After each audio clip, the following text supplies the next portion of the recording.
mga mainit na balita ngayong tanghali. Commission on Appointments, didesisyonan na ngayong araw ang appointment ni Perfecto Yasay bilang kalihim ng Department of Foreign Affairs.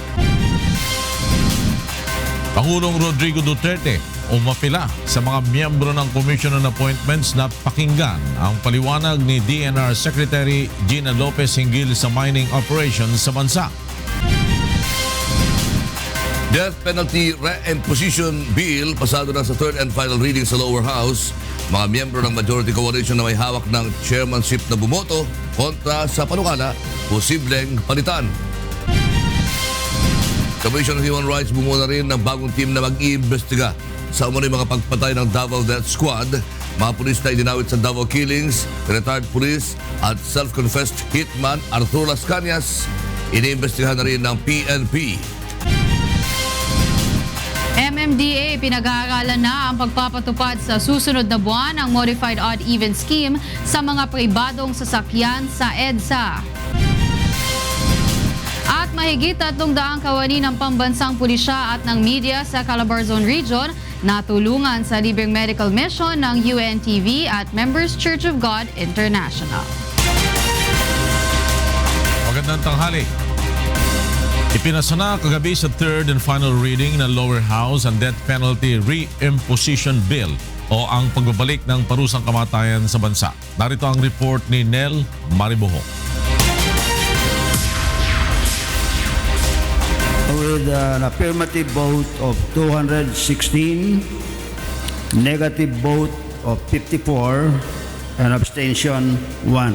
House Bill number 4727 is approved on third reading. Sa botong 216-54, pasado na sa ikatlo at pinal na pagbasa ng mababang kapulungan ng Kongreso ang House Bill number 4727. Sa 257 na miyembro ng lower house na present sa plenaryo, nakakuha ng mayoryang boto ang panukala. Ipinaliwanag naman ng mga anti-death penalty congressmen ang kanilang hindi pagpabor sa panukala.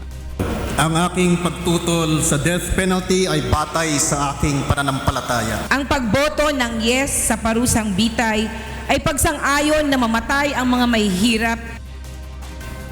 Ilan pa sa mga kilalang Liberal Party members na bumoto ng no ay sina Congressman Vilma Santos, Edsel Lagman, George Banal, Gabriel Bordado, Raul Daza, Raul Delmar, Edgar Erice, Josephine Ramirez Sato at Kit Belmonte. Sina Quezon City Congressman at dating LP Vice Chair at Speaker Sunny Belmonte at Marikina City Representative Miro Kimbo ay bumoto naman pabor sa panukala. Samantala, nanganganib naman na mawalan ng committee chairmanship ang ilang miyembro ng LP at majority members na hindi pumabor sa Death Penalty Reimposition Bill. Ito ay sina Dinagat Island Representatives Kakabagaw na may hawak ng People's Participation Committee, Kit Belmonte ng Land Use, Recto ng Civil Service and Professional Regulation, Antonio Tino ng Public Information, Carlos Zarate ng Natural Resources, Emi De Jesus ng Poverty Alleviation at Mariano Velarde ng Overseas Workers Affairs. Bago ang naging botohan kahapon ay sinabi ni House Speaker Pantaleon Alvarez na may listahan na siya ng posibleng mga papalit sa mga kongresista. Mahaba yung listahan. Marami na nagpalista Nagpalista na ano po? Napapalit. Sa ilalim ng inaprubahang substitute bill, ipapataw ang parusang kamatayan sa mga drug-related offenses maliban sa illegal drugs possession. Tiniyak naman ng opposition congressmen na ipagpapatuloy nila ang pagtutol sa panukala sa Senado at hanggang sa Korte Suprema. We will be able to help in the rejection of that bill in the Senate, and if unfortunately the bill becomes a law, then we will immediately challenge the constitutionality of the death penalty law, the reimposition and revival of the death penalty before the highest court. Nel Mariboho, UNTV News and Rescue, House of Representatives. Kaugnay na balita, ipinahayag ni Speaker Pantaleon Alvarez na maaaring simulan na ngayong araw ang pag-aalis sa chairmanship ng mga miyembro ng Majority Coalition na bumoto ng no sa Death Penalty Reimposition Bill. Mula sa House of Representatives, nagbabalik si Nel Mariboho live. Nel! Lord, determinado si House Speaker Pantaleon Alvarez na palitan na sa pwesto ang mga miyembro ng Majority Coalition may committee chairmanship na mga bumoto ng no, maging ang mga deputy speakers na hindi bumoto pabor sa pagpapasa ng House Bill 4727 o Death Penalty Reimposition Bill. Ngayong umaga, ayon kay Speaker Alvarez, posibleng simulan na nila ang palitan sa pwesto ngayong araw. Pa namin ni Majority Leader yan, no? Kung pwedeng, kung may oras mamaya, papalitan natin yung chairmanship ng committee at saka yung sa Deputy Speaker na bumoto ng no. Kabilang sa mga papalitan sa pwesto bilang Deputy Speaker ay si dating Pangulo at ngayon ay Pampanga Congresswoman Gloria Macapagal Arroyo.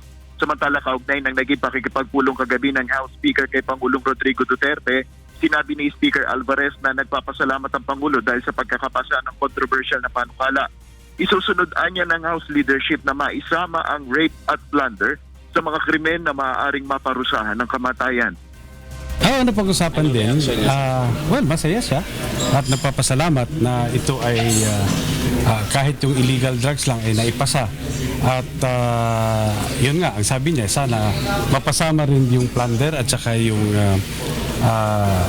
rape, no? Especially yung rape with homicide at yung rape ng mga children, especially. Tapos yung pag-aabuso, yung napapanood natin sa YouTube, yung 8 months old na bata, no, na inabuso. So ngayon ay inantabayanan pa natin ang mga magiging reaksyon ng mga miyembro ng mayorya na nanganganib na mapalitan sa kanilang committee chairmanship. Flor? Nel Maribuhok nag-ulat mula sa House of Representatives. Hindi na ipaaresto ang may-ari ng Mighty Corporation na inireklamo ng economic sabotage dahil sa paggamit ng peking tax stamp sa mga produkto nito. Ito ay matapos na makipagpulong kay Justice Secretary Vitaliano Aguirre II at mangakong makikipagtulungan sa investigasyon. Narito ang report ni Miresol Abogadil. Nangako ang may-ari ng Mighty Corporation na si Alexander Wong Chu King na makikipagtulungan sila sa investigasyon sa mga peking tax stamp. Kasama ni Wong Chu King ang kanyang abogado na si Attorney Sigfred Fortun nang makipagpulong kahapon kay Justice Secretary Vitaliano Aguirre II. Napag-usapan sa pulong ang investigasyon ng Bureau of Internal Revenue sa mga peking excise tax stamp sa mga pakete ng Mighty cigarettes na nasamsam ng customs sa San Simon, Pampanga noong nakaraang linggo. The company had decided to cooperate fully in accordance with what Secretary Aguirre had conveyed to him as the wishes of the President. Ayon pa kay Attorney Fortun, hindi na itutuloy ang pag-aresto kay Wong Chu King gaya ng naunang iniutos ni Pangulong Rodrigo Duterte dahil sa umano'y economic sabotage. Hindi rin aniya na pag-usapan sa pulong ang umano'y tangkang panunuhol ng may-ari ng kumpanya kay Pangulong Duterte. Kahapon ay inihayag ng punong ehekutibo na isang negosyante ang nagtangkang manuhol sa kanya noong alkalde pa lamang siya ng Davao City. Bagamat hindi ito pinangalanan ng Pangulo ay tinukoy naman ni Chief Presidential Legal Counsel Attorney Salvador Panelos si Wong. Pero pagtindig niya, may naiwan doon na parang hindi naman wala namang bribery kasi wala naman sinabi. Parang gratis. Pinahabol ko kay Bong. Hindi ko akala ko kung buti tatanggapin ko. Hindi naman ako umiinom eh. Binibigay ko na. Pero yung tinignan ng aid ko, pera, sabi ko ihabol mo kung saan yung so nahabol niya sa eroplano mismo. Nilinaw naman ng NBI na wala pang kaso sa ngayon laban kay Wong Chu King, ngunit ipatatawag nila ito sakaling magkaroon na ng formal na investigasyon. He was being sought last night by the NBI on account of his issues with the BIR. Miresol Abogadil, UNTV News and Rescue, Philippines. At sa iba pang mga balita, may isinasagawa na ngayon na investigasyon ng PNP Internal Affairs Service sa mga pulis na idinawit ni Las Cañas sa umunoy operasyon ng Davao Death Squad. Narito ang report ni Leia Ilagan. Sinimula na ng PNP Internal Affairs Service ang kanilang fact-finding investigation laban sa mga aktibong pulis na pinangalanan ni retired SPO3 Arturo Las Cañas sa isinagawang pagdinig sa Senado kaugnay ng umano'y operasyon ng Davao Death Squad. Ayon kay PNP IAS Deputy Inspector General Police Director Leo Angelo Leoterio, kailangan nilang i-validate ang mga isiniwalat ni Las Cañas dahil hindi pa naman itong maituturing na intelligence information. This information have not been processed through an intelligence cycle. So, these are just pieces of information, di pa siya intelligence. Sa ngayon ay may hawak na silang mga kopya ng dokumento maliban sa sinumpaang salaysay ni Las Cañas. Ang action ng Internal Affairs Service can only be to validate such information. We'll do our own analysis and fact-finding of the things that he has said in relation with the police personnel involved who remain to be in the active service. Ilan sa mga aktibong pulis na pinangalanan ni Las Cañas ay sina Police Senior Superintendent Romel Mitra, ang Chief ng Directorial Staff ng Pro-3, Superintendent Rivera, ang Deputy City Director ng Davao City Police Office at SPO1 Jim Tan. Binanggit rin niya sa Senado sina Police Senior Superintendent Vicente Danao, Chief Directorial Staff ng CIDG at mismong si PNP Chief Police Director General Ronald Bato de la Rosa na isa rin sa umano'y mga nakasama sa killing operation. Tumanggi namang magbigay ng komento si General de la Rosa nang tanungin siya ng media hinggil sa issue. Ordinary police lang yan siya doon, ordinary police. Document pa rin. Hintayin ko lang sa Senado yung ipapatawag ako. Leia Ilagan, UNTV News and Rescue. Cam Krame. Inamin ni Pangulong Rodrigo Duterte na mayroon talagang Davao Death Squad. Ngunit binuo ito na panahon ng martial law para panlaban sa hit squad ng New People's Army. No, if you really ask, andyan yan sila, I am not into excuses. No apologies, pero you should learn more about DDS. It was a organized to combat yung Sparrow noon sa Davao. And you can ask the people, the old guys there.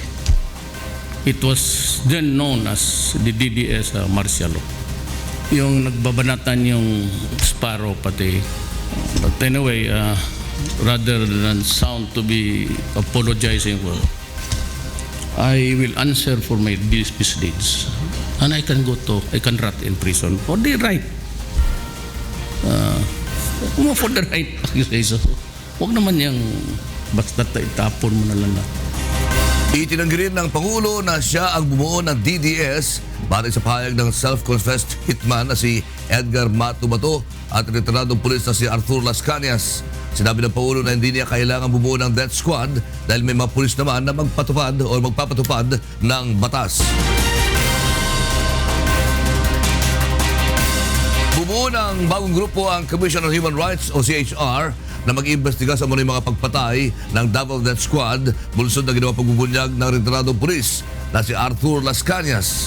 Ay kay CHR spokesperson Attorney Jacqueline De Guia, masusing pag-aaralan ng team ang mga siniwalat ni Las Cañas na kinabibilangan ng pagpaslang sa dating sundalo na si Gaudencio June Bersabal noong 1997. Una nang pinahayag ng pamilya Bersabal na hindi sila naniniwalang si dating Davao City Mayor at kay Pangulong Rodrigo Duterte ang nasa likod ng naturang pagpatay.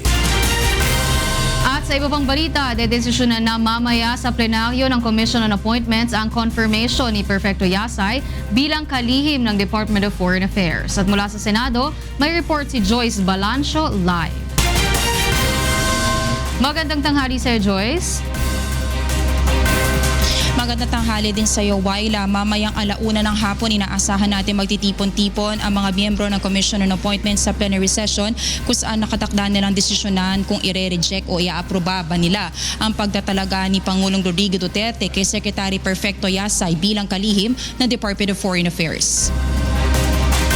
Sumalang sa ikalawang pagkakataon si Secretary Perfecto Yasay sa confirmation hearing ng Commission on Appointments kung saan muling naungkat ang issue ng kanyang citizenship.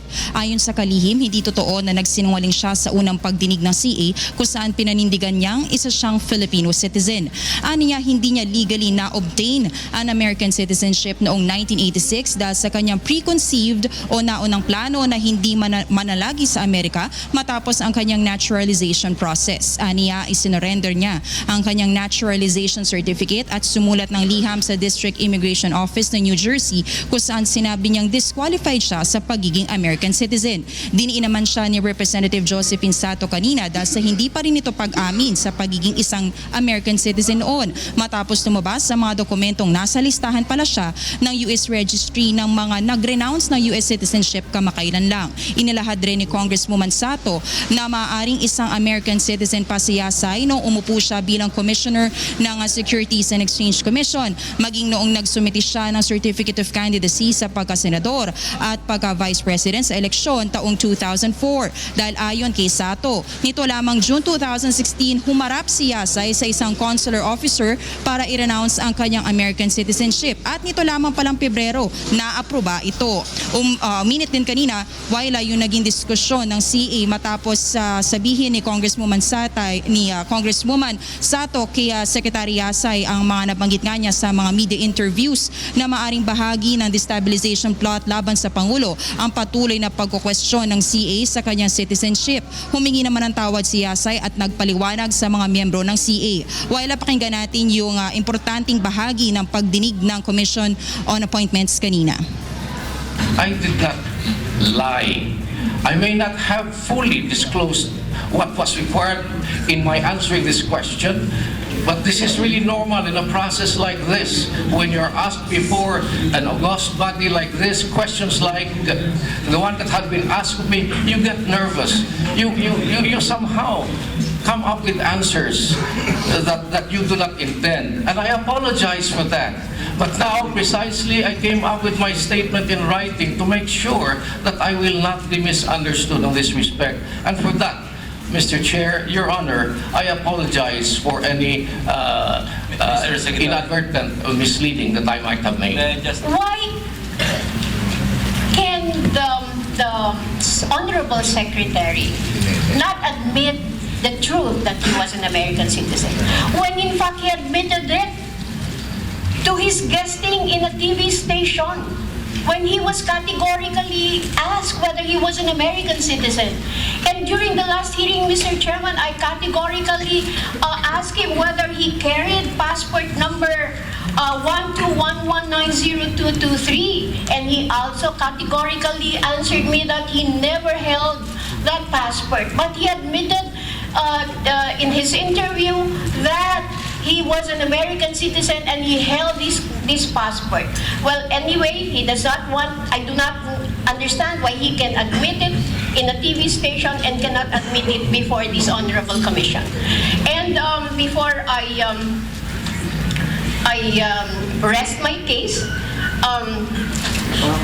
I am just worried, Mr. Chairman, because DZRH posted a live interview of Secretary Yasay this morning. And I quote, "The Secretary has suspicion that questioning his citizenship in the Commission on Appointments is part of the destabilization effort against the administration." It pains me, Mr. Chairman, that anything and everything that cannot be answered will be attributed to the destabilization plot. This is unpardonable, Mr. Chairman. The actuation of the Honorable Secretary, at the very least, is contemptuous of this commission. But I also confirm that I did not refer to any destabilization effort being undertaken by anyone who is a member of this august body, the Commission on Appointments. I was specifically referring to outside efforts. Remember, Mr. Chair, if you will just read the newspapers, there have been a lot of columnists, including a former Secretary of Foreign Affairs, who had always been attacking me for things that are baseless and without, including my alleged intervention in preventing an ambassador from sitting as ambassador in the United Kingdom. But this is precisely because they were saying these things as an effort to show that I am incompetent, that I am disqualified as a ploy to embarrass. But never did I make that reference that it was anybody. And if I did, if this is the impression that I committed, ma'am, I apologize. God is my witness. My heart is open. I never said this. And I apologize very sincerely. Nagdesisyon naman ng komite na magsagawa na muna ng executive session at matapos ito, inanunsyo ni Senator Panfilo Lacson na ire-refer na lang nila sa plenaryo ng CA ang rejection o confirmation ni Yasay. Samantala, while sa mga oras ito, sumasalang na rin sa CA hearing si Department of Environment and Natural Resources Secretary Gina Lopez. Sa pagdinig kanina, iprinisenta ng kalihim ang mga nagawa niya sa loob ng 8 buwan bilang Secretary ng DENR. Habang sinasagawa naman ang kanyang confirmation hearing, nagpoprotesta naman sa labas ng Senado ang ilan sa mga tumututo sa kanyang confirmation dahil sa pagpapasara niya sa ilang mining sites sa ilang probinsya. Sa kasalukuyan, Waila, mayroong 23 sworn opposition sa pagtatalaga kay Lopez. Waila, importante nga na sumalang yung mga appointees ni Pangulong Rodrigo Duterte sa CA hearing dahil base nga sa provision sa konstitusyon, kailangan natin ng checks and balances kung saan mismo ang commission on appointments ang mag-check ng mga background ng kanyang mga tinatalaga sa bawat government position. Waila? Maraming salamat sa Joyce Balancho live mula sa Senado. At sa kaugnay nga na balita, umapila si Pangulong Rodrigo Duterte sa Commission on Appointments na pakinggan ang panig ni Environment Secretary Gina Lopez hinggil sa mining operations sa bansa. Narito ang report ni Rosa Licos. Nanawagan si Pangulong Rodrigo Duterte sa mga mambabatas na bumubuo sa Commission on Appointments na pakinggan din ang paliwanag ni Environment Secretary Gina Lopez hinggil sa kung papaano lubhang naapektuhan ng mining industries ang kalikasan. Ginawa ng Pangulo ang pahayag sa event ng Department of Agriculture sa Malacanang kahapon. You just cannot ignore also the cries of Gina Lopez. I know that we get something like 70 billion in taxes sa mining. But you should also allow Gina to present her case. And I would like to ask Congress to their up sa commission appointments. Tignan nilang mabuti. And she would show you how devastated the environment is. Nagbigay din ng garantiya ang Pangulo na ginagawa ni Lopez ang kanyang trabaho. Anya, may punto ang kalihim na hindi matututulan kaugnay ng pagkasira ng kalikasan dahil sa walang habas na pagmimina lalo na sa Mindanao. She has a good case, Gina. And hopefully we can strike a happy compromise there. But more, I think, on the side of protecting the public interest.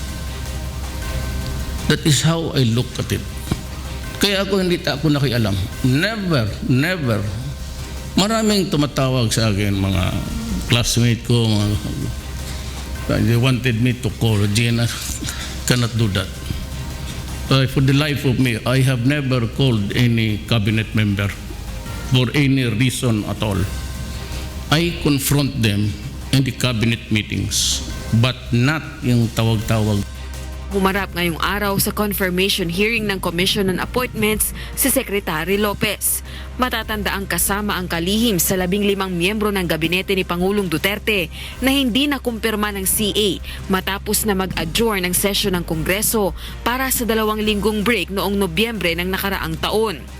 Ngunit ni-reappoint ito ng punong ehekutibo noong ding Nobyembre. Nitong nakalipas na Pebrero, hindi naman natuloy ang pagharap ng kalihim sa confirmation hearing dahil sa nangyaring major revamp sa Senado. Rosa Licos, UNTV News and Rescue, Malacanang. Inamyendahan ng Commission on Appointments ang kasalukuyang panuntunan sa pag-aproba sa mga presidential appointee. May report si Mirasol Abogadil. Hindi na maaaring i-reappoint ng Pangulo sa kaparehong posisyon ang sinumang opisyal ng pamahalaan na hindi makakapasa sa Commission on Appointments simula ngayong araw. Ito ang napagkasunduan matapos amyendahan kahapon ang kasalukuyang panuntunan ng CA. Kabilang din sa pagbabago ay ang pagpapatupad ng 3-strike rule kung saan dapat ng pagbotohan ng mga miyembro ng komisyon kung aaprubahan o i-reject ang isang nominee kapag 3 beses na itong na-bypass o hindi lumusot agad sa hearing. The President has to realize naman, once his appointee has been rejected, that there are 104 million Filipinos. Meron naman siguro din may kaya pa nung trabaho nung taong yon. Pag nababypass, renew lang ng renew.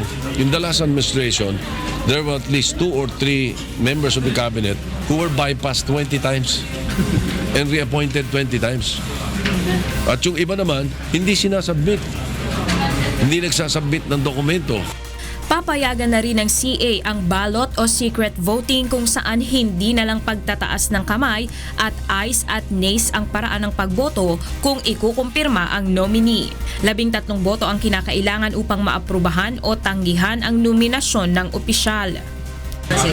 Kasi mas may exercise ng member ng CA yung kanyang conscience vote, yung kanyang option.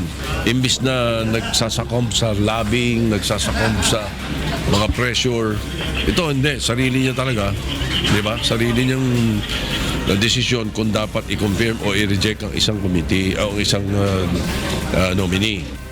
Kung sakali namang magsagawa ng executive session ang komisyon, hindi maaaring isapubliko ang anumang napag-usapan kung hindi ito sasang-ayunan ng 2/3 ng mga miyembro. Samantala, hindi naman nagbago ang komposisyon ng CA sa kabila ng nangyaring reorganization sa Senado. Mirasol Abugadil, UNTV News and Rescue, Philippines. Yes, Aiko. Yes, Flor, magandang tanghali. Bukas mula kaninang alas 8 ng umaga, alas 8:30 ng umaga, hanggang mamayang alas 5 ng hapon ang lahat ng mga special satellite registration para sa lahat ng mga kababaihan na sakop ng barangay at SK Elections Registration. Bahagi ito ng pakikisa ng Commission on Elections sa pagdiriwang ng International Women's Day. May mga special satellite registration sa mga multinational capital region at sa mga ilan pang mauunlad na lungsod sa bansa.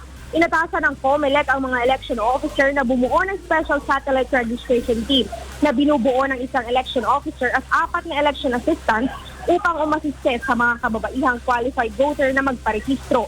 Ang hakbang na ito ng COMELEC ay alinsunod sa COMELEC resolution na inilabas noong February 27, 2017 para sa pagtatalaga ng isang buong araw para sa registration ng mga kabataang babae at mga kababaihan.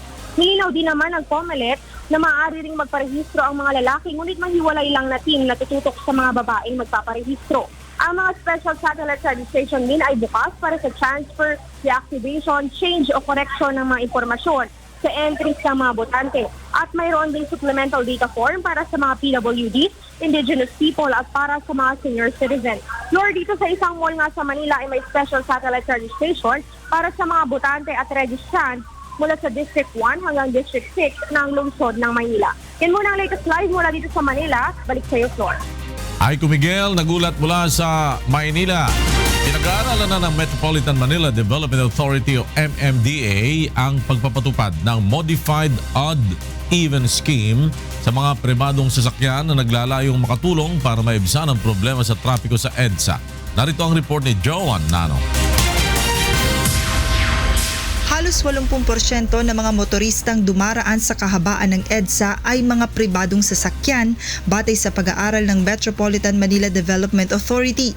Dahil dito, pinag-iisipan ngayon ng MMDA ang pagpapatupad ng Modified Odd-Even Scheme upang mabawasan ang volume ng mga private vehicles na isa sa mga pangunahing dahilan ng mabigat na trapiko. Kahapon tinalakay sa pagpupulong ng Metro Manila Mayors kasama ang MMDA ang planong pagpapatupad dito. Sa bagong sistema, kada 2 oras ipatutupad ang odd-even ban simula sa Magallanes area hanggang sa EDSA North Avenue. Which means from let's say 7 to 9, odd, 9 to 11, even, and then 11 to 1, grace period, and then 1 to 3, odd, and so forth until 9 o'clock. Hindi naman pabor ang ilang opisyal sa agarang pagpapatupad ng Modified Odd-Even Scheme dahil kailangan pa nito ng mas malalim na pag-aaral lalo na at maraming motorista ang maaapektuhan nito. Nangangamba ang ilan na magdudulot ito ng mas mabigat na trapiko sa ibang bahagi ng Metro Manila kapag ipinatupad ang odd-even ban sa EDSA. Pag nilagay nila sa EDSA, dadaanan naman sa mga roads like San Juan, Mandaluyong, Pasig. So ang titignan po namin, pag-aralan muna, ipaalam sa public, tignan namin yung magiging reaction. and then buhayin muna yung mabuhay lanes. Tignan natin kung mapapaganda yung traffic. Sa ngayon ay bibigyan muna ng Metro Manila Council ng 1 buwan ng MMDA upang maisaayos ang lahat ng ruta ng mabuhay lanes. Gayon din ang pag-aalis sa lahat ng mga illegal na terminal ng mga sasakyan sa may bahagi ng Pasay at Cubao, Quezon City. Kapag naisakatuparan ito ng MMDA at nakita ang magandang epekto nito sa trapiko, ay posibleng payagan ng MMC ang implementasyon ng Modified Odd-Even Scheme. Sa pagtaya ng ahensya, kapag naipatupad ang bagong scheme, bibilis ng 40 km per hour ang biyahe sa EDSA na sa kasalukuyan ay 19 km per hour lamang. Nakatakda ang muling pagpupulong ng Metro Manila Council at MMDA sa darating na April 4. Joan Nano, UNTV News and Rescue, Makati City. Tungkol pa rin sa EDSA, maglalaan ng MMDA ng fire lane sa kahaba ng EDSA na dadaanan ng mga fire truck para maging mabilis ang pagresponde sa sunog. Nagbabalik si Joan Nano. Isang espesyal na linya sa kahabaan ng EDSA ang itatalaga ng Metropolitan Manila Development Authority para sa mas mabilis na pagresponde ng mga bumbero kapag mayroong sunog. Sa isinagawang Metro Manila Council meeting, dumalo ang mga kinatawan mula sa Bureau of Fire Protection NCR, kung saan hiniling ng mga ito sa MMDA ang pagkakaroon ng fire lane sa ilang mga pangunahing lansangan sa Metro Manila. Partikular na itatalaga ng MMDA bilang fire lane ang motorcycle lane sa EDSA. When there is an emergency, all the cars on that lane must get out and give priority to a fire truck, and this can extend further to ambulances and other vehicles that are that need to be given the space during an emergency. Bago ang formal na pagpapatupad, magsasagawa muna ang MMDA ng dry run upang makita ang aktwal na magiging epekto nito sa daloy ng mga sasakyan. Inaasahang masisimula ng implementasyon ng fire lane bago matapos ang buwan ng Marso. Sa ngayon ay sa EDSA muna maglalagay ng fire lane ang MMDA habang pinag-aaralan pa ang ibang lugar na maaaring magkaroon nito. Bukod sa fire lane, hiniling rin ng BFP-NCR sa mga lokal na pamahalaan na paigtingin pa ang implementasyon ng anti-illegal parking campaign sa kanilang mga nasasakupan. On certain areas that requires access to first responders, dapat mag-provide talaga at lakihan yung kalsada. Kung meron mga dapat tanggalin na mga houses para pwede din po nilang gawin yun para lang talaga makapasok yung ating mga first responders. Simula January hanggang February ngayong taon, nakapagtala na ang BFP-NCR ng mahigit sa 600 insidente ng sunog at isa sa mga pangunahing sanhi nito ang faulty electrical connection. Bunsod nito, paiigtingin pa ng BFP-NCR ang kanilang fire prevention campaign kung saan lilibot ang mga bumbero sa mga komunidad upang ipaalam sa mga tao ang iba't ibang pamamaraan upang maiwasan ng sunog kaalinsabay ng pagdiriwang ng Fire Prevention Month. Joan Nano, UNTV News and Rescue, Philippines. Ipinagpaliban ni Pangulong Rodrigo Duterte ang paglagda kahapon sa executive order para sa nationwide smoking ban dahil pag-aaralan pa nito ang magiging epekto sa bansa. Narito report ni JC Costales. Malapit nang pirmahan ni Pangulong Rodrigo Duterte ang executive order na magbabawal sa paninigarilyo sa mga pampublikong lugar sa buong bansa. Nakatakda sana itong lagdaan kahapon, ngunit ayon sa Pangulo, kailangan niya muna itong pag-aralang mabuti bago tuluyang ipatupad. I'm sounding off, I'm measuring the resistance. So whether I can compromise, for example, smoking areas inside building, we did we did not adopt that in our ordinance because ganon na ipapasok. So but there are a lot of dynamics there. So just give me enough time to study. Dagdag pa nito, nais niya ring hingi ng opinyon ng medical sector hinggil sa tuluyang pagbabawal ng paninigarilyo sa buong bansa. I am supposed to sign it this week submitted by Secretary Obial. She wants to carry the measure, but I said Davao is different from all the rest of the nation. So I have to be very careful in trying to navigate the way how I can present it to the public. For example, I'd need the pronouncements, not really the opinion, the pronouncements of our medical sector. And they should be also in the forefront of this because they know the benefits of totally banning smoking inside. Ang revised draft ng executive order ay naisumite na sa opisina ni Executive Secretary Salvador Mijaldea. Hindi naman nakikita ng Department of Agriculture na maaapektuhan ng nationwide smoking ban ng mga lokal na magsasaka ng tabako. Ayon kay Secretary Manny Piñol, magtatanim pa rin ang mga tobacco farmers habang hindi ito ay pinagbabawal at habang may gustong bumili ng kanilang produkto. From our point of view, we look at tobacco as an agricultural commodity. Until such time that it will not be declared illegal, I don't think there's anything wrong for our farmers to plant tobacco and sell this to those who would like to smoke. Magugunitang noong Enero, sinabi ni Health Secretary Pauline Jean Ubial na inatasan siya ni Pangulong Duterte na gumawa ng draft para sa smoking ban executive order na katulad ng ipinatutupad ng Davao City. JC Costales, UNTV News and Rescue, Philippines. Kinasuhan ang kasong graft si dating Caloocan Mayor Enrico Echeverri sa Sandigan Bayan dahil sa ini-award na 2 drainage project noong 2011. Nagkakahalaga ang 2 proyekto ng 4.9 million pesos na hindi inaprubahan ng City Council. Bukod kay Echeverri, kinasuhan rin ang City Accountant na si Edna Villanueva at ang City Budget Officer na si Jesusa Cruz. Naharap rin si Villanueva at Cruz sa kasong falsification of public documents. Ang EV&E Construction at Golden 3T Construction ang mga project contractors ng mga drainage project. Samantala, sa Mayo na sisimulan ang pagdilitis sa kasong graft at plunder laban kay dating Association of Philippine Electric Cooperatives Representative Edgar Valdez at pork barrel scam queen Janet Lim Napoles. Sinasabing nagkamal ng 50 million pesos si Valdez mula sa kanyang PDAP gamit ang mga peking NGO ni Napoles. Itinakda ng Sandigan Bayan sa May 10 ang paglilitis sa graft case habang sa May 24 naman ang trial sa plunder case ni Valdez at Napoles.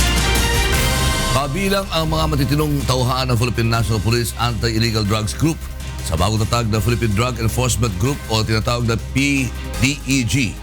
Mula sa Camp Crame, may report si Lea Ilagan live. Lea.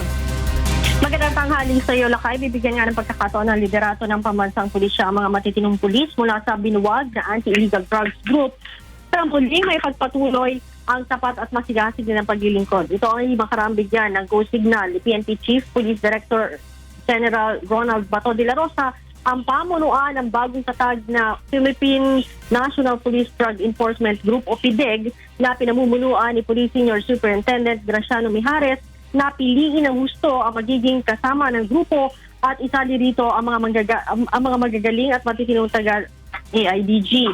Ayon kay General De La Rosa, hindi naman lahat ng mga dating AIDG ay katulad din na SPO3 Ricky Santa Isabel at Police Superintendent Rafael Dumlao. Aniya karamihan sa mga dating AIDG personnel ay skilled drug operatives, masigasig sa pagtatrabaho at walang anumang masamang record. Ang mga ganitong klaseng pulisani ang kailangan nila para hindi mabahiran ng katiwalian at maging matagumpay ang kampanya kontra illegal na droga ng pamahalaan. Gayunman, hindi na aniya isasama sa mga tauhan o sa opisyal ng AIDG si dating AIDG Chief Police Senior Superintendent Albert Pero dahil naitalaga na ito bilang Deputy Administrator sa Firearms and Explosive Office. Sinabi naman ni Mijares na mas marami ang mga bagong pulis na walang mga kaso o record ng katiwalian ang bubuo sa PDEG. Balik sa Lakay. Maraming salamat, Lea Ilagan. Nag-uulat mula sa Camp Crame. Pinulong na matatas na opisyal ng pamahalaan ang mga lokal na opisyal ng Sulu at idala kaya kanilang mga problema kaugnay ng mga nagaganap na karahasan sa lugar. Narito ang report ni Dante Amento. Personal na inalam ni na Defense Secretary Delfin Lorenzana, AFP Chief General Eduardo Anyo, National Security Advisor Hermogenes Esperon at iba pang matataas na opisyal ng pamahalaan ang sitwasyon sa seguridad sa Sulu. Ito ay kasabay ng isinagawang Provincial Peace and Order Council meeting sa lalawigan kahapon. Ayon kay Defense Secretary Delfin Lorenzana, nais nilang marinig ang mga hinaing at rekomendasyon ng mga opisyal sa Sulu para mabigyan ng solusyon ang kidnapping, pamumugot at iba pang karahasan sa probinsya.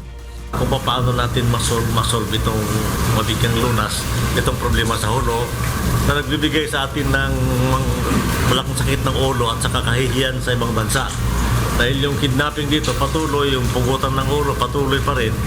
Mariin naman ding pinabulaanan ng mga lokal na opisyal na may nangyayaring sabuatan sa pagitan ng Abu Sayyaf at LGU kaya hindi matigil-tigil ang insidente ng kidnapping. Sa katunayan ay handaan nila silang makipagtulungan upang matigil ang mga ganitong karahasan sa lalawigan. Dapat ay hindi lamang yung Abu Sayyaf ang habulin namin, pati yung kahirapan at pamumuhay ng tao dito sa aming lalawigan ay dapat ma-improve namin. Hiniling naman ng AFP ang kooperasyon ng publiko para sa tuluyang ikalulutas ng problema. Sa ulat ng AFP, umaabot sa 32 ang napatay na miyembro ng ASG simula noong Enero na malaki na umanong kawalan sa kanilang puwersa. So, kailangan, yung tinatawag natin na convergence ng effort ng both military and civilian sectors. Kung hindi, magpapaulit-ulit ito. Dante Amento, UNTV News and Rescue, Sulu. Nanawagan si Pangulong Rodrigo Duterte sa mga pinuno ng lokal na pamahalaan sa Mindanao na paitingin pa ang seguridad at kaayusan sa kanilang nasasakupan. May report si Rosalie Coz. Inihayag ni Pangulong Rodrigo Duterte na may ilang lugar sa Mindanao na mistulang umiiral ang anarkiya dahil sa mga kaguluhan bunga ng terorismo at operasyon ng iligal na droga. Inihalimbawa ng Pangulo ang pagkakaroon ng mga pagsabog sa Zamboanga City, Marawi City at ilang bahagi ng Davao. Dahil dito, nanawagan na si Pangulong Duterte sa mga opisyal ng lokal na pamahalaan na paigtingin ang kanilang pagbabantay sa seguridad. So, may I just plead to you, for those local officials who are in governance, kindly make use of the powers of government to restore order. Kagaya ng sa Zamboanga. Bakit mo i-ID, bakit mo granadahin yung mga eskwelahan in Marawi? And some areas in Davao itself. Not only in the Moro areas, but in all, including the unabated manufacturers of Cebu. Nagbantari ng Pangulo na kung hindi ito magagawa ng lokal na pamahalaan, aalisan niya ng police force ang mga ito. Kasi ang Central Mindanao, pag what's fueling there is actually drugs. Drugs. Because it's funding the terrorism activities. At kung hindi kaya ng mga mayors doon, then I would say, I will deprive you or take away your authority to supervise the police. Kasi hindi mo naman kailangan, wala naman nangyayari. And there are a lot of, there's really a total, in some areas, total breakdown of peace and order. Samantala, sinabi rin ng Pangulo na nagpapatuloy ang pag-eliminate sa isa't isa ng mga involved sa operasyon ng iligal na droga sa Samar at sa Leyte. The drug war, they're continuing in Samar, Leyte, sila na doon. Sabi ko, hayaan mo na muna. Let them kill each other. Tatapusin na lang natin yung naiwan. Kasi, ikaw ang pasangin lang, ikaw ang, pasangin lang sa Tagalog. Pagbintangan na naman, nagpatong na yung, sabi ko, hayaan mo na muna. Let them fight each other.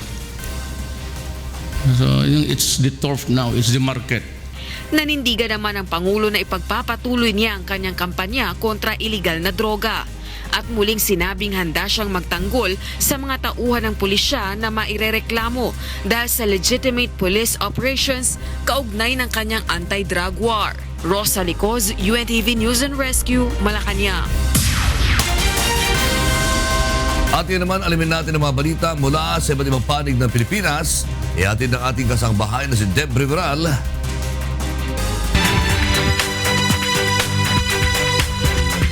Payod to, Deb. Yes, daghang salamat lakay ug maayong udto sa atong mga kasangbahay. Aniya na ang mga balita gikan sa nagkalain-laing dapit sa Pilipinas. Naghuot karon ang mga piniriso sa Cordova Police Station tungod sa pagdaghan sa mga nadakpang kriminal sa munisipyo sa Cordova. Kini ang report ni Gladys Tuwabi. Problema karon sa Cordova Police Station ang kakuwang og espasyo sa ilahang detention cells tungod sa pagdaghan sa mga piniriso. Tag na pulo ka piniriso lang ang kapasidad sa duha ka selda sa maong police station. Apan karon mukabat og 77 ang nakadetain kung diin siyam niini mga babayi. Nahihirapang huminga, tapos delikado yung buhay niya. Ganun tara doon hindi. Pero bago naman natin nilagay doon is kinausap naman natin na magrespetuhan sila. So, pero wala po tayo talagang choice kundi ganon. Alangan naman po na iririsgo natin yung buhay ng isa dyan. Maong nakatabang ang lakang sa lokal nga kagamhanan sa Cordova nga pag-ayos sa prisuhan sa mga lalaki. Giplanuhan na sab ang pagtukod og bagong station sa munisipalidad. Isip extension sa Cordova Police Station nga nakitaan nga mahimong tabang sab aron mapagaan ang problema. Samtang subay sa pagbalik sa anti-drug campaign sa PNP, gilauman ang pagsaka pa sa gidaghanon sa mga madakpan. And at the same time, sana tulong-tulong tayo na maipalabas sa TV para ma-warningan sila kasi napa-stop yung tukang natin so dumami na naman sila. Gladys Tuwabi, UNTV News and Rescue, Cebu.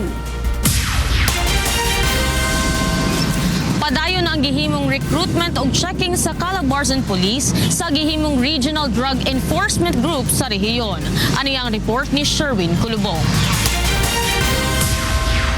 Simula ng alisin ni Police Director General Ronald Bato de la Rosa ang Anti-Illegal Drug Group sa Philippine National Police at ipaubaya sa Philippine Drug Enforcement Agency o PDEA, bumaba ang bilang ng drug operation sa bansa. Aminado ang PDEA na bunsod ito ng kanilang kakulangan sa mga tauhan. Kaya naman isang welcome development para sa PDEA ang pagbuo ng Drug Enforcement Group ng PNP na makakasama nila sa pagsugpo sa illegal na droga. Very much welcome development sa amin kasi unang-una kulang tala ang PDEA ng tao. Hindi namin kayang tugunan lahat hanggang doon sa level ng barangay. Laban ho natin ito lahat. Kung hindi tayo magtutulungan, hindi natin ma-atim yung gusto natin mangyari na mawala nga yung droga dito sa Pilipinas. Sinabi naman ng tagapagsalita ng Calabarzon Police na si Police Superintendent Chita Del Gawiran na patuloy ang isinasagawa nilang background checking at recruitment ngayon para sa mapapabilang sa Regional Drug Enforcement Group.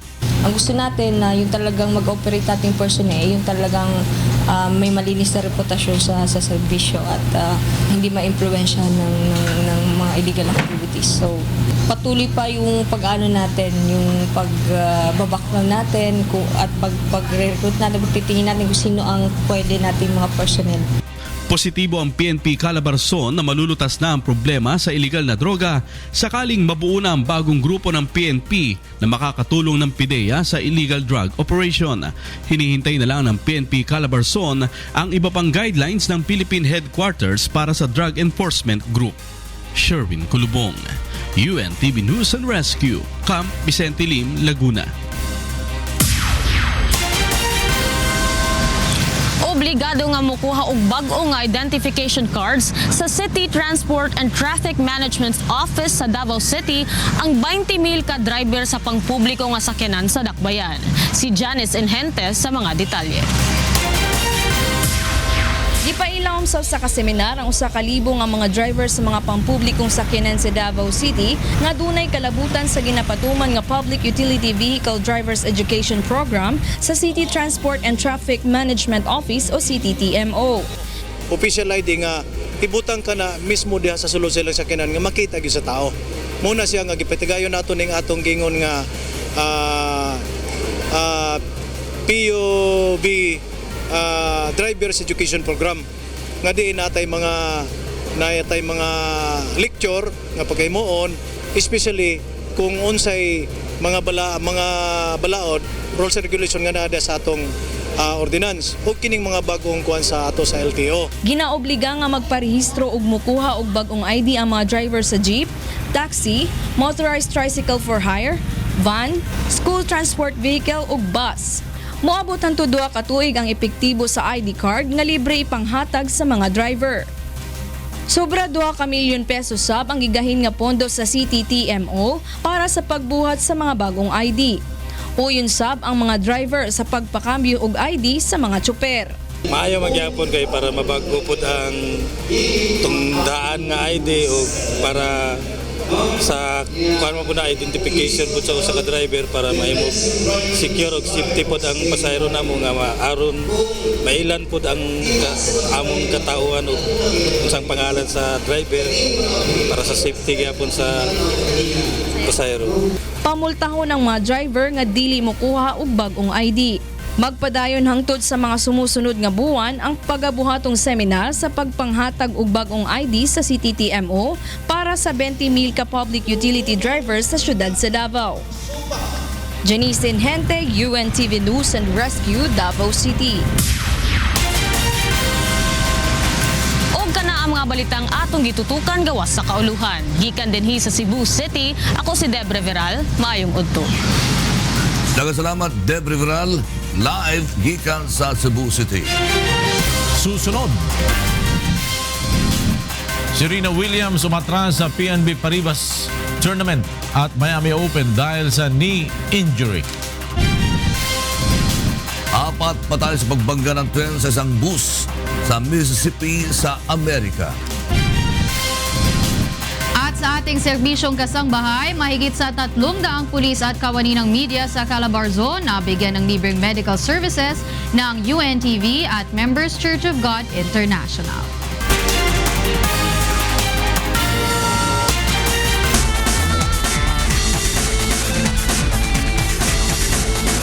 Umatras na si Serena Williams sa BNP Paribas Open sa Indian Wells at sa Miami Open dahil sa injury sa tuhod. Dahil dito, mawawala na kay Williams ang pagiging world number 1 sa tennis ranking.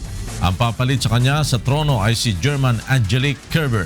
Nakabalik ang 2 times champion na si Williams sa showpiece event sa California Desert Resort sa top ranking nito lamang Enero matapos na makakuha niya ang 23rd Grand Slam singles title sa Australian Open.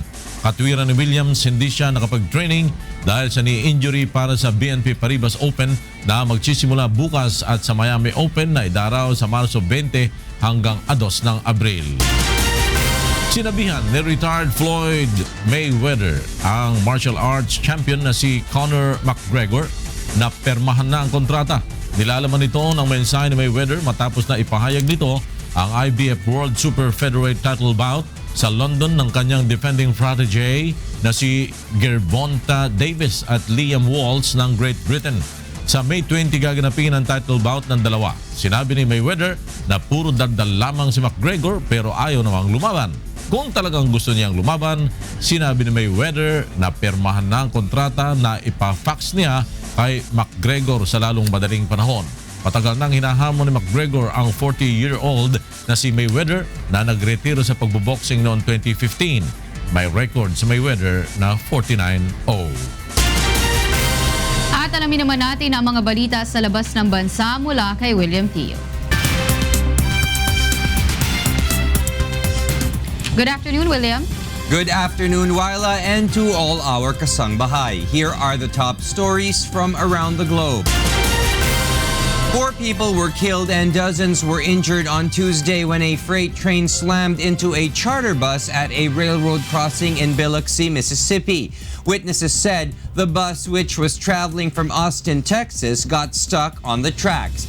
Biloxi Police Chief John Miller said 3 people on the bus were killed in the collision and a 4th person died after being transported from the scene. 35 of the 40 passengers of the bus were transported to area hospitals and a few other passengers escaped unharmed. The conditions of the injured passengers was not immediately released. Meanwhile, Pakistan opened border crossings for 2 days to allow Afghans with valid visas to pass through. This is after Islamabad shut the frontier because militants accused of a series of attacks were being sheltered in the neighboring country.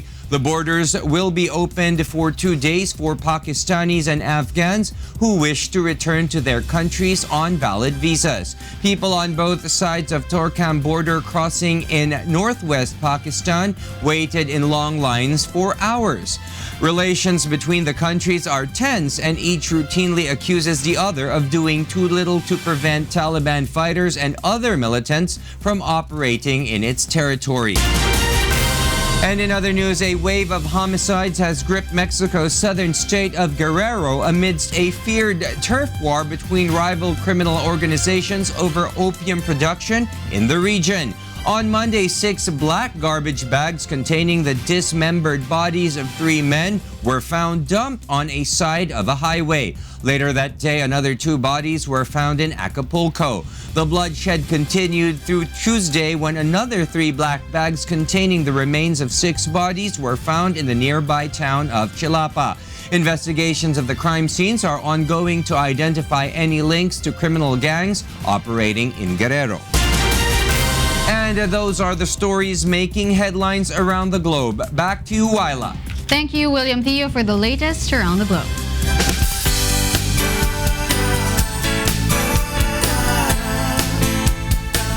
Mahigit 300 pulis at mga miyembro ng media sa Calabarzon Region ang napaglingkuran ng medical mission ng UNTV at Members Church of God International sa Camp Vicente Lim sa Laguna. Narito ang report ni Sherwin Kulubong. Bahagi ng tungkulin ng Citizens Affairs ng Calabarzon Police ang pagbibigay ng serbisyo sa mga may hirap nating mga kababayan sa iba't ibang lugar sa rehiyon tulad ng medical mission. Ngunit sa pagkakataong ito, sila naman ang ating pinagserbisyuhan sa pamamagitan ng libreng medical at dental mission sa Camp Vicente Lim sa Laguna. Sa pangunguna ng UNTV, Members Church of God International at iba pang partners in public service ng himpilan, iba't ibang medical services ang naipagkaloob sa mahigit 300 mga pulis sa PNP Calabarzon Region. Kasi usually kami ang nagme-medical at saka mga dental mission. So parang malaking bagay ito sa amin na sa ngayon kami naman yung magbe-benefit sa mga ganitong uri ng charity. Natulungan din sa medical mission ang mga kaanak ng mga pulis at mga mamamahayag. At least, libre na yung salamin, may legal opinion pa, may free medical and dental. And yung pong ating mga kamag-anak na mga pulis, talaga naman pong natutuwa sa serbisyo yung pinagkaloob nyo po sa amin. Enjoy, masaya at nakatulong tayo sa subordinates ng ating Philippine National Police, saka sa tulong din ng UNTV. Malaki naman ang pasasalamat ng National Press Club at Calabarzon Police kay Kuya Daniel Rason at Brother Eli Soriano ng MCGI dahil sa patuloy na suportang ipinagkakaloob sa kanila. Mahalaga to kasi syempre marami sa atin mga kababayan na ang hinahanap talaga itong mga ganitong medical mission kasi mostly sila, yung iba walang capacity na magbayad doon sa mga may mga commercial offices diyan or clinic. Wala po kaming masasabi palagi kay Kuya Daniel at saka po kay Brother Eli sa buong UNTV kundi po pasasalamat. Very accommodating po sila sa lahat po ng kahilingan ng NPC at naunawaan po namin sapagkat si Kuya Daniel Rason naman po isa rin pong respetadong kasapi ng media. Maraming salamat po kina Brother Eli sa pagbibigay po sa amin ng medical at dental mission at saka marami pang ibang services. So maraming salamat po. Hiling naman ng National Press Club na makapagsagawa rin ng medical mission ng UNTV at MCGI sa Camp Olivas sa Region 3. Sherwin Kulubong para sa Serbisyong Kasangbahay. At yan ang mga balitang aming tinutukan at inaksyonan. Dahil sa aming pagbabalita, una ang pagkalinga sa kapwa. UNTVC News, may balita sa anumang panig ng daigdig. Magandang tanghali.